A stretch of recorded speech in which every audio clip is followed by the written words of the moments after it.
Good day, everyone. Welcome to Virtual Concert Hall's live classical music channel. I'm Ouspenskaya and I'll be co-host today. We are an independent internet TV broadcaster. We bring to you live performances and music news from around the globe.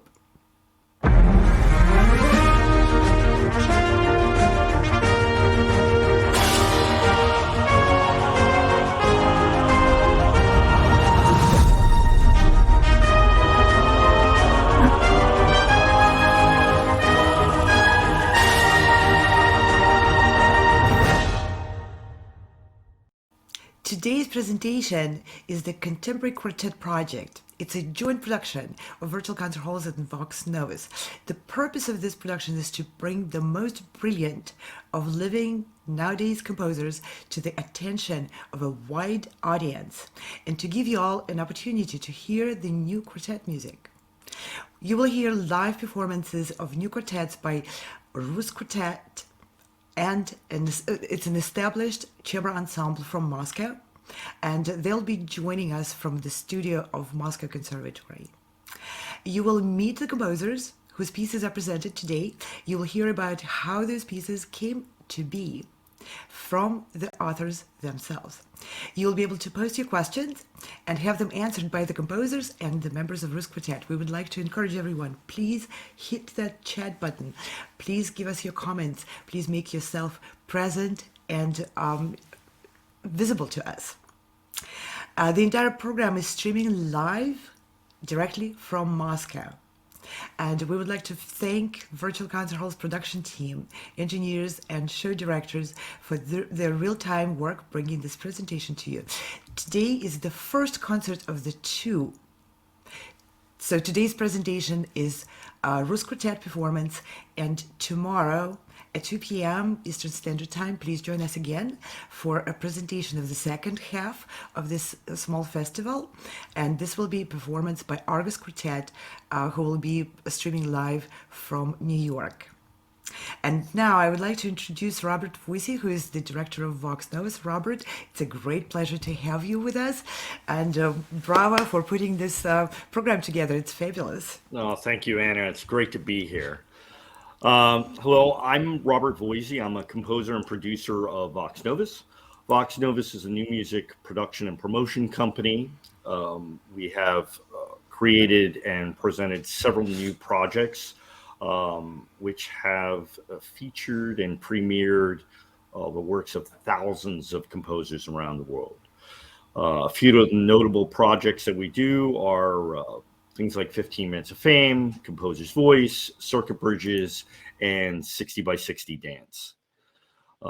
This new endeavor we're doing, Contemporary Quartets, is empowering composers to produce their works with accomplished string quartets. The project creates recordings for the composers to use for their careers. But more importantly, Contemporary Quartets connects composers, musicians, and audiences from around the globe. Today's performance is featuring RUSQUARTET. RUSQUARTET was founded in 2001 at the Academy College of Music at the Moscow Tchaikovsky Conservatory under the tutelage of Galina Soboleva, a great cellist of the Prokofiev String Quartet. Members of the RUSQUARTET are DMA graduates of the Moscow State Tchaikovsky Conservatory, where they have been students of Professor Dmitry Shebalin of the Borodin String Quartet. Thank you, Rob, very much for this great introduction. And I'm going to step in and say a few words about RUSQUARTET in Russian for our Russian-speaking audience. RUSQUARТET был основан в 2001 году академическим музыкальным колледжем Московской государственной консерватории. RUSQUARTET занимался под руководством Галины Соболевой, который является замечательным виолончелистом, членом Прокофьевского струнного квартета. Участники и музыканты RUSQUARTETA все являются выпускниками Московской государственной консерватории и занимались в консерватории под руководством профессора Дмитрия Шебалина, который, в свою очередь, является участником Бородинского струнного квартета. Я хочу назвать имена участников, музыкантов RUSQUARTET. Скрипачи Ксения Гамарис и Анна Янчишина, альтист Ксения Жулева и виолончелист Питер Каретников. Спасибо. Yeah, so this is our first performance streaming from Moscow. We'll be alternating between English and Russian in a true spirit of collaboration and connection. We'll be presenting the works of three composers today, from Annette Kruisbrink, Leonardo Le San, and Gregory Pfeiffer.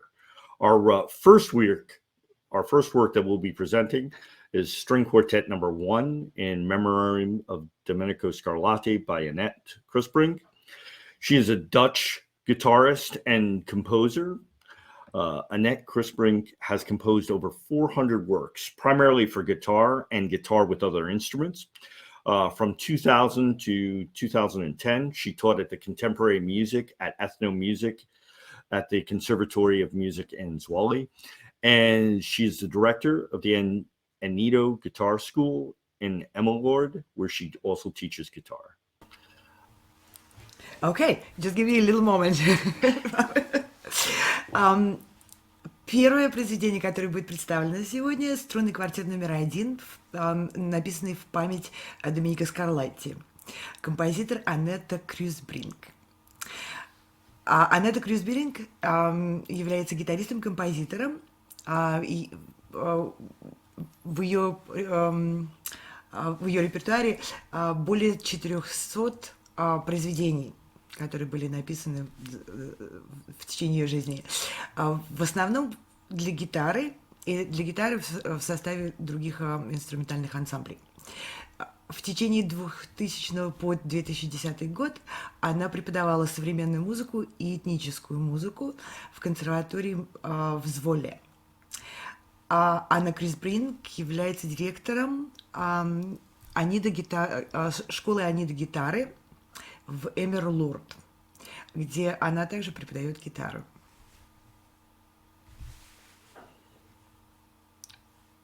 Back to you, Rob. Yeah, let's bring on Annette. Okay, hello Annette. Great pleasure to have you with us. Hello, Robert. I'm happy to be in your show. Thank you. Well, thank you for being here. Annette, why don't you tell us a little bit about your piece? Yes, I'd love to. As Anna already told, it's in memoriam to Domenico Scarlatti.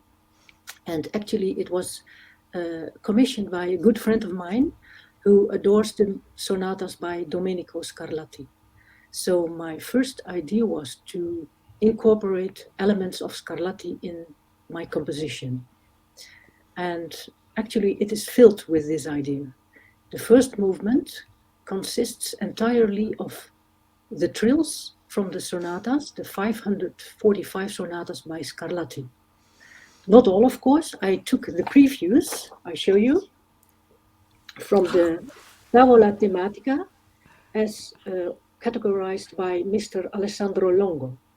So I only took from the first measures of everything. I took all the trills and put them in the first movement.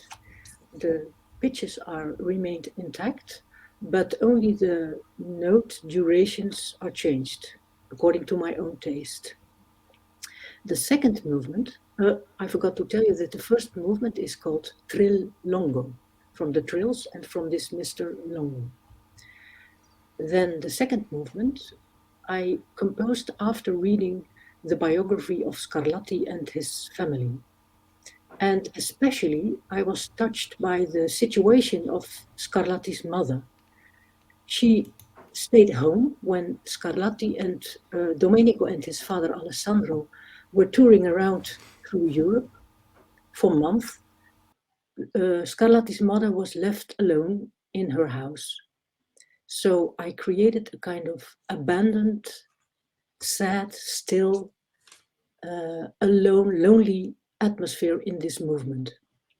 And the title of this movement is Amanzalone, meaning AM are the initials from Antonia Maria, and her maiden name is Anzalone.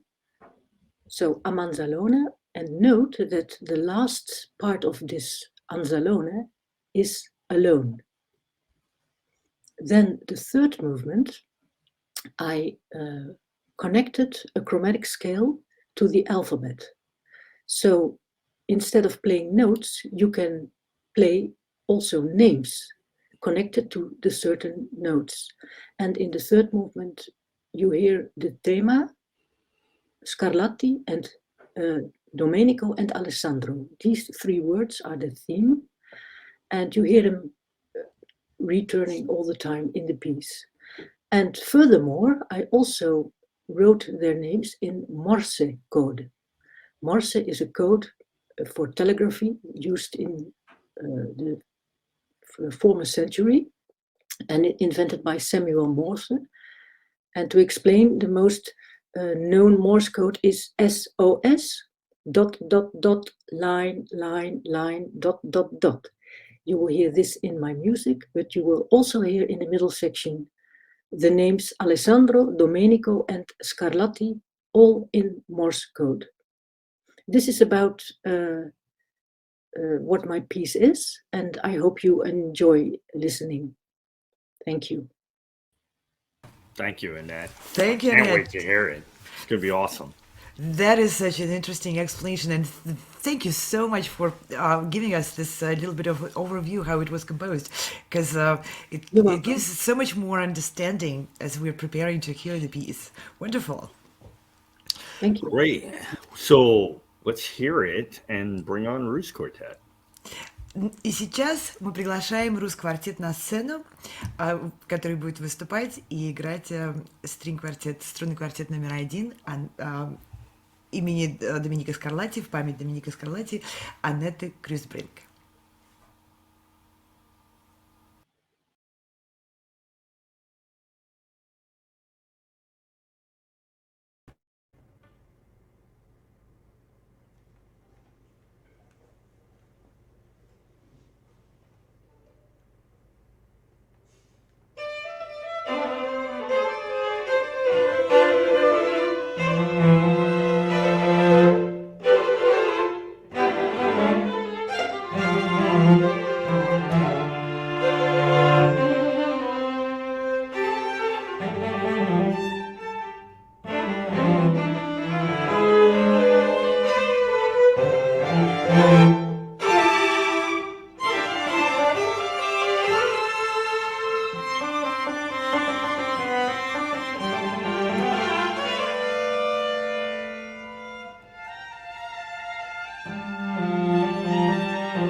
Bravo!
Wonderful. What a marvelous performance. Квартет выступает из Москвы. Как мы все знаем, интернет не везде очень надежен. Мы просим квартет, пожалуйста, посмотреть в нашем private chat. Инструкцию мы попытаемся исправить. У вас камера там выключалась несколько раз. Поэтому подойдите, пожалуйста, если вы меня слышите, подойдите, пожалуйста, к компьютеру, чтобы вы могли посмотреть в чате. Мы вам напишем короткую инструкцию. Rob, to you. Yes. So our second work that we're going to be performing in a few minutes is Microbiome for String Quartet, Volume 2 by Leonardo Le San. Composer Leonardo Le San has a distinguished career of premieres at Carnegie Hall, Merkin Hall, the Palace of Eber in Vienna, the Philadelphia Museum of Art, and the Harvard Musical Association, just to name a few. Also, he's had a notable appearance as both a composer and a pianist at the White House. Leonardo has been featured on RCN and International Classical TV through Eurochannel and Allegro HD, reaching the network's 2 million viewers. Let's put on Leo. Where are you, my friend? Hi, Leo. How are you? I'm doing well, thanks. How are you? Good. Why don't we start by, you telling us a little bit about your piece that you wrote for us? Yes, thank you for having me. A wonderful program, and congrats to all the other composers that are being programmed. And it's been a joy to work with the RUSQUARTET in Moscow, and they're wonderful. So thank you for doing all of this. The work began during the shutdown in 2020. When obviously we were not allowed to do much, and I found myself experiencing silence in a very fast-moving, fragmented world that we live in, bombarded with a million images and digital advertisements and stuff. I found that as a great opportunity in the midst of a global crisis and such a difficult circumstances that my colleagues in the music business, theaters, I mean, you name it, orchestras, schools, companies, small businesses, everybody was suffering. Yet I found this opportunity to compose again a lot. And the first idea came as an orchestral work. It was Microbiome Volume 1. And it all started with just this concept of who's really running the world.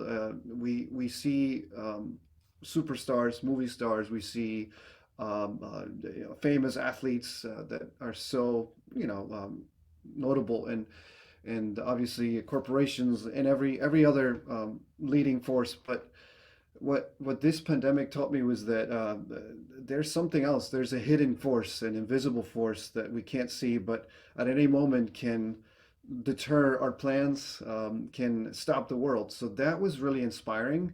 How this invisible bug, this small particle of a bug began to enter cells and copy its genetic material, and then moving to other cells and getting uh, many people sick. And that to me was a great source for my composition. It started with Skirmish, the first movement, which really it's a simple motif, ta ta ta di da di da da da. Da. It's rather stoic, and it kind of depicts this sort of battle between this invisible force and us humans, where we just kind of became paralyzed by this energy coming in and spreading throughout the world. And so the second movement, I experienced a difficulty, a personal difficulty, losing my mother throughout this experience, and many people that I knew also lost dear ones. So the second movement is a rather lament for the departed brethren, for the many lives we lost, and a tribute to them in the world, right? And the third movement is sort of a synergetic and meta-modernist approach to what happens, to what's happening in our modern world. So we have this exploration as humans of logic, virtue, right, and courage, because I think in these moments of crisis, the human spirit was rather courageous, and I saw a tremendous desire to live. Even people that were on ventilators, even in the piece, throughout the piece, there's moments where you feel stuck. I interviewed a friend of mine who had been very, very sick, nearly died.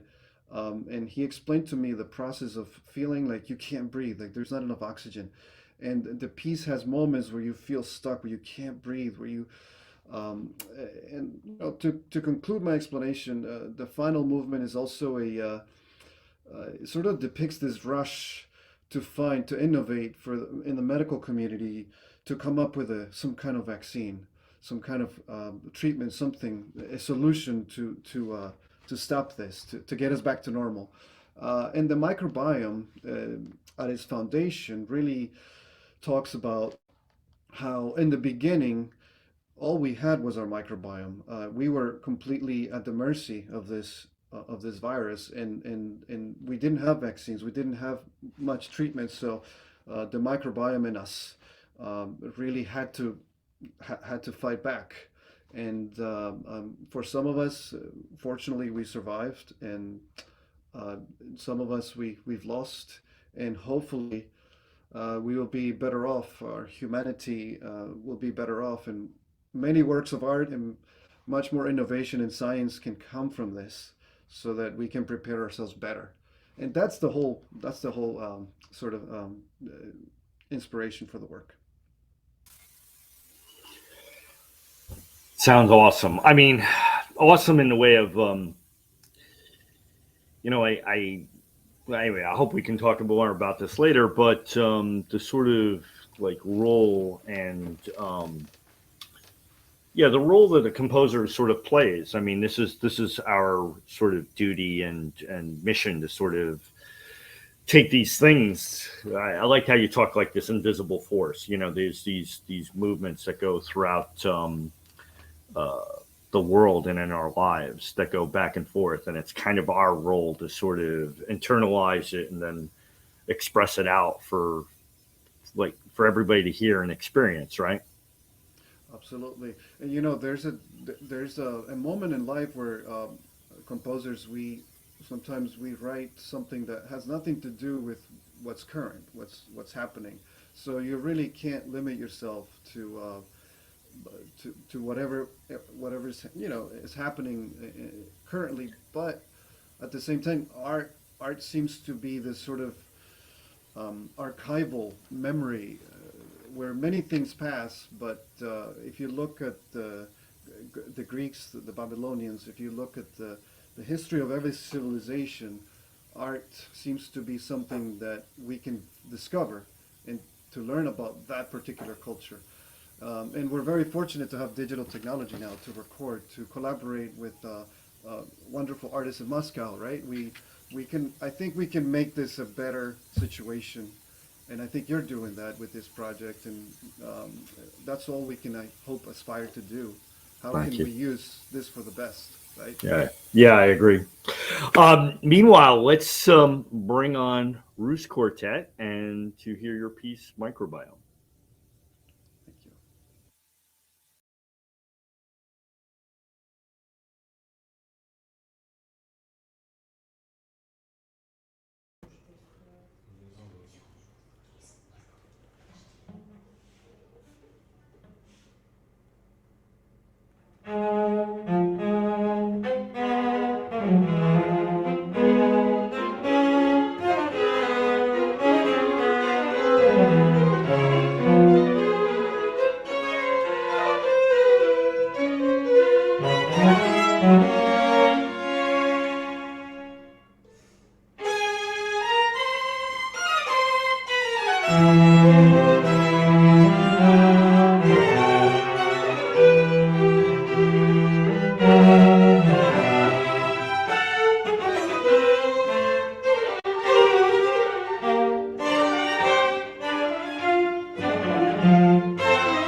Phenomenal work, beautiful work, great Fabulous performance.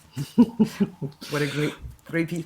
Yeah. Rob, do you Yeah. want me to talk in Russian about Leo and his piece? Yeah. So our last performance for today, and also our shortest piece, is Glare by Greg Pfeiffer. He's a stylistically diverse composer of chamber solo and electronic music. Greg Pfeiffer's works range from unapologetically tonal to unforgivingly atonal.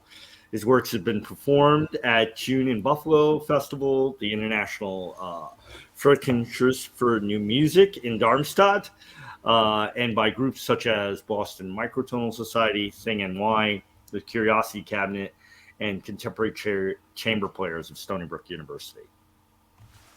That's a lot. Okay, let me see if I can get that. Композитор Грег Пфайфер является композитором камерной, сольной и электронной музыки и работает в разнообразных жанрах. Его работы представляют как традиционный тональный, также атональный подход к композиции.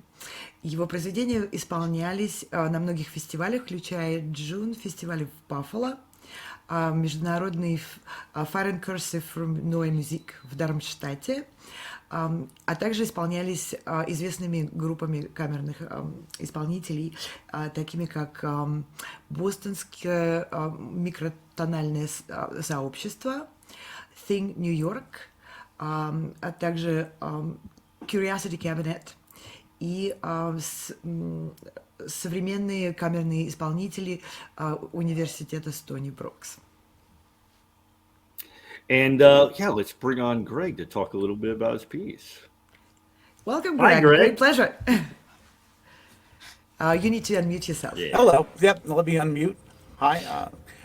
I wanted to first congratulate my fellow composers, Leo and Annette, for their wonderful pieces. I really enjoyed them.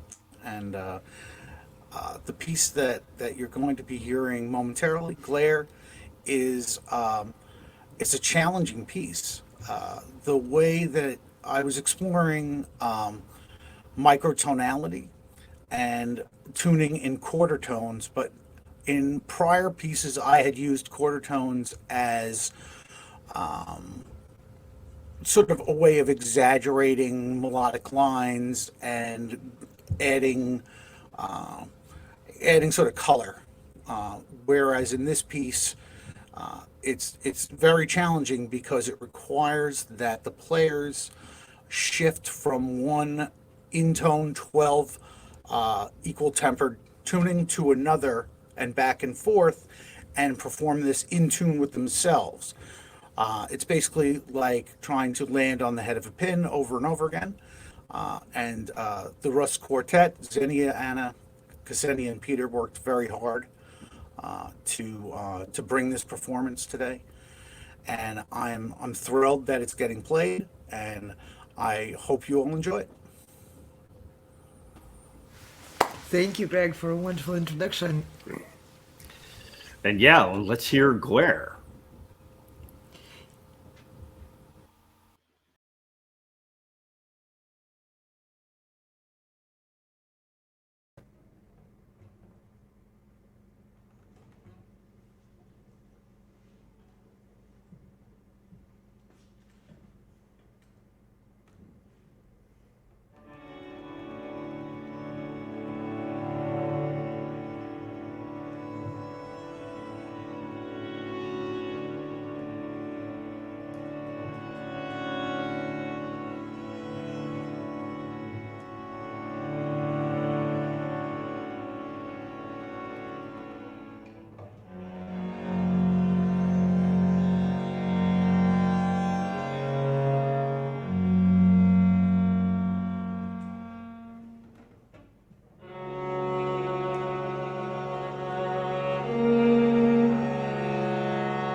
Wow. Yeah. Wow. Landing on a point of a pin, I think, is a great analogy for that piece. Thank you, Greg. What a great Greg, work. what a wonderful piece, and it really came alive in this performance. Amazing work, quartet. I think what we'd like to do is bring on everybody to say hello. Hey, Leo. Oh, hey, Leo, Great. Greg, Annette, wonderful. Hey, Thank you, guys. Thank you so much. What wonderful pieces. Bravo. Thank you. What fabulous work, and so different. What a spectrum. And we should just also thank RUSQUARTET. Thank you, RUSQUARTET. RUSQUARTET, bravo. Thank you. Спасибо. Thank you. Thank you for writing those masterpieces. So we were really excited to play this. So it was tough, challenging, but I think we did it. And we're honored to play your pieces. Thank you. Thank you. Thank you for performing them so beautifully. No, thank you. You did a wonderful job.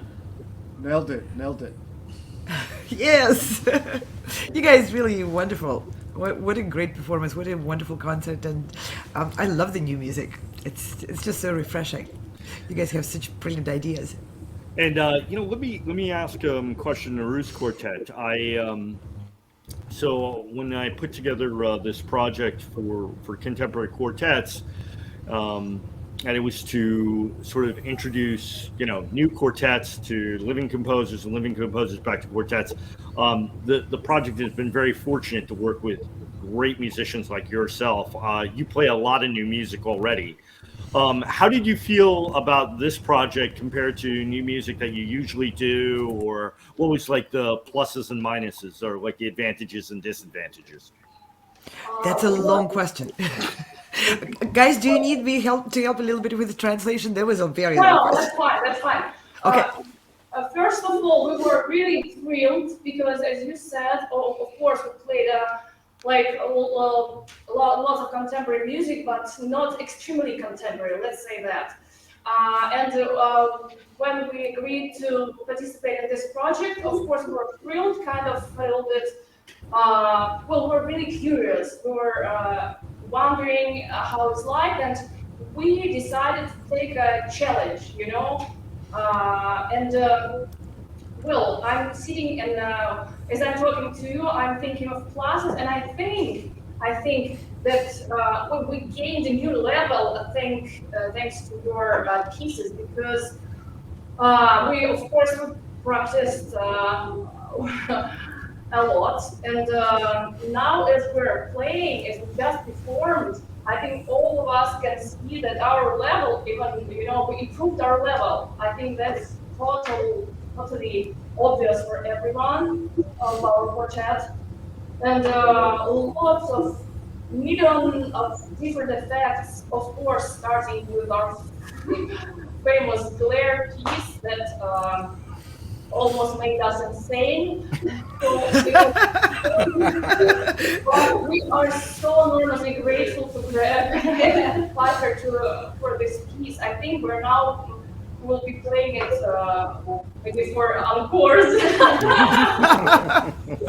Well, it takes special place because of the different pitches. It was probably the most difficult for us. That's why I'm talking first of glare. Then let's take the piece of Leonardo, which was extremely difficult in terms of rhythm and polyphony, and of course, we fixed some issues, some rhythmical issues that our ensemble has.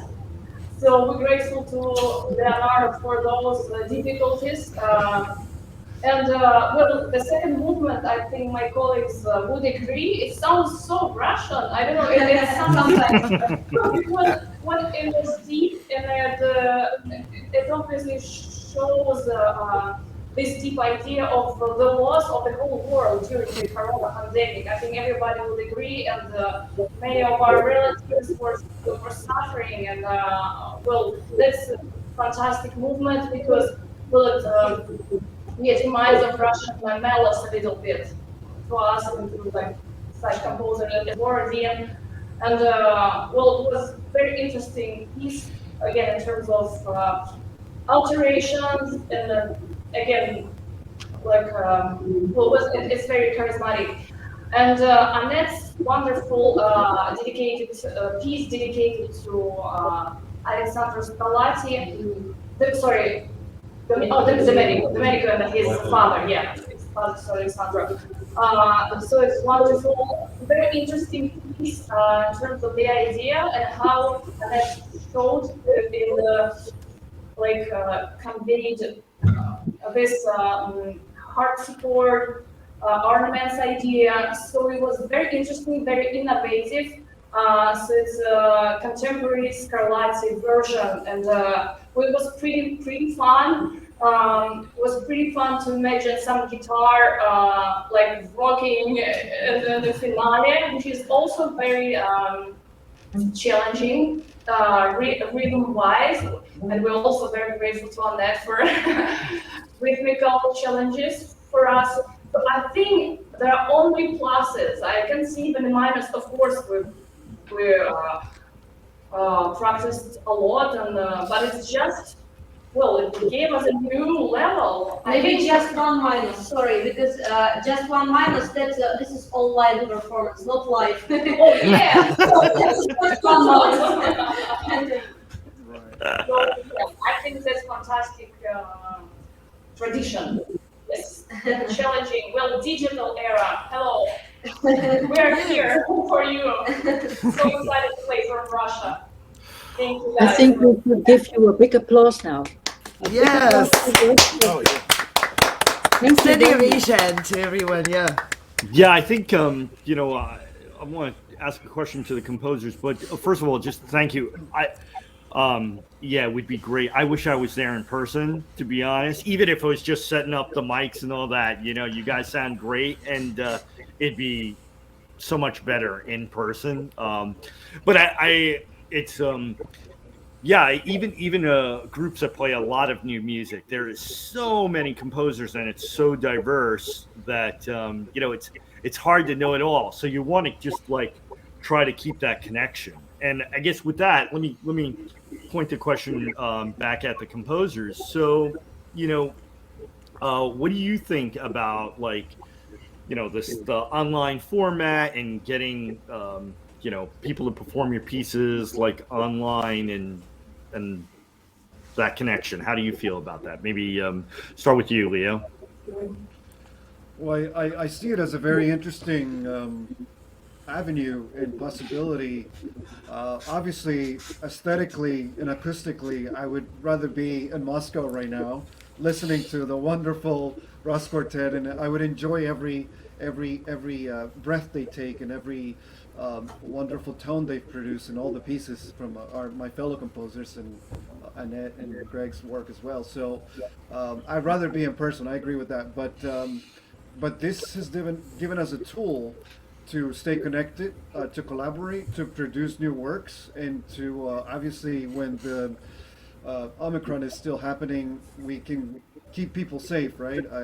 Through this channel and this broadcast, hopefully nobody would be hurt, right? That's one of the advantages in the moment, right? In the moment. And Annette? Well, actually, thanks to Omicron and the virus, we all learned to work with this kind of international project, virtual online programs, and of course, this has a great advantage because now a composer can show his or her work worldwide. On the other hand, what Robert said, it's a pity that you cannot feel the live vibration of a live concert. But I think because there are so many composers fishing in the same pool, that this is a great opportunity for any composer. This was organized by you, very well done. But a composer can organize it now, him or herself too, just to make a video and put it online. So there are lots of more possibilities to get your music into the world instead of a concert and maybe 20 people will arrive at the concert. But both things, of course, have their advantages. Absolutely. Absolutely. And Greg, what do you think?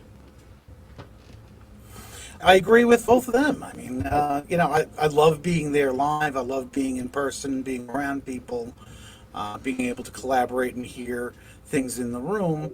But the other side is this is the advantages of being able to connect people from all over the world without having to leave or do anything. I mean, the advantages are huge.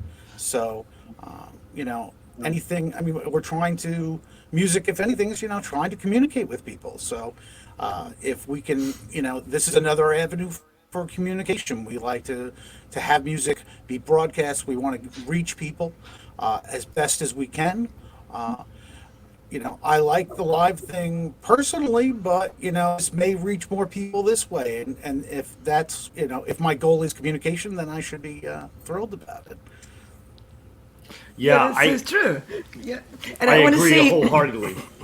And I want to say too, I love this performance of the RUSQUARTET, and I wish I could be in Moscow, but it happens to be 9 hours of flight away from here. And tomorrow we have a performance of Argus Quartet, the second of the two performances dedicated to the Contemporary Quartet Project, and they're going to be in New York, and I'd love to be in New York too. So what am I supposed to do? Fly? There's just not enough time to fly to both places, and I find this extraordinarily helpful to be able to really. This is a live performance.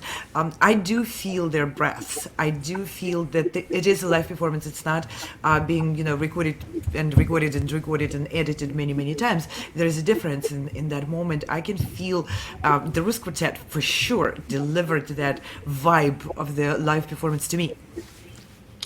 Yeah, and I think it's talking about communication and so forth, and like just reaching out. I don't see this as sort of a replacement for anything. It's going to be I think going forward, in Leo's piece when he was talking about that sort of invisible force and this that's kind of all around us, and there's these forces that are taking place, and I feel like this is just sort of launching into a new future where we have another tool in our toolbox, and this is how we'll get to know each other and make connections from around the world, and work onto making the future great for new music. Absolutely. Do we have any? Yeah, go ahead. Oh yeah. Well, so we should reach out to our audience. That's part of the point too. If anybody has a question that they want for RUSQUARTET or for any of the composers, feel yes, free please to take the opportunity. Put it into your comments. We're all live right now, and hoping to get a chance to communicate with a very well-known quartet from Moscow, being in Moscow Conservatory currently at the moment. Once we finish this broadcast, you will have much more challenging path to reaching out and getting your questions answered. So please hit that chat button and post your comments and questions if you have any. We are here for a few more minutes. Actually, I have a kind of weird question. Those portraits behind you, your court, who are these men? Okay. There's Georgi Konius. This is Georgi Katuar, Yavorsky, and Arensky. All of them are composers? Yeah, composers. Those are all composers. Oh, great. From 1920s century. Some of them might be theoreticians, but yeah, half composers, half theoreticians, and another wall is also full of them too. So you just we cannot see them. Oh, nice to know. And you know what? For our audiences, why don't you tell us where you guys are at and where you're performing from? Oh, sorry, say again. Tell us where you are. Где в консерватории вы находитесь? Просто опишите помещение, где вы. This is just a normal classroom in conservatory. Well, I think it's a kind of a lecture room. It's big. It's a spatial lecture room. And since we see such lots of theoreticians, portraits of theoreticians, I think that's music theory. It might be music theory class too. So, yes. But they are multi-purpose classes. Beautiful.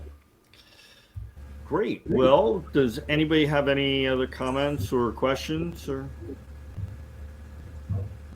everyone? Just want to say thanks to the quartet for a wonderful performance, and I really enjoyed all the pieces. And thank you for your hard work and you guys for organizing this whole project. It's amazing. Thank you. Yeah, Thank you.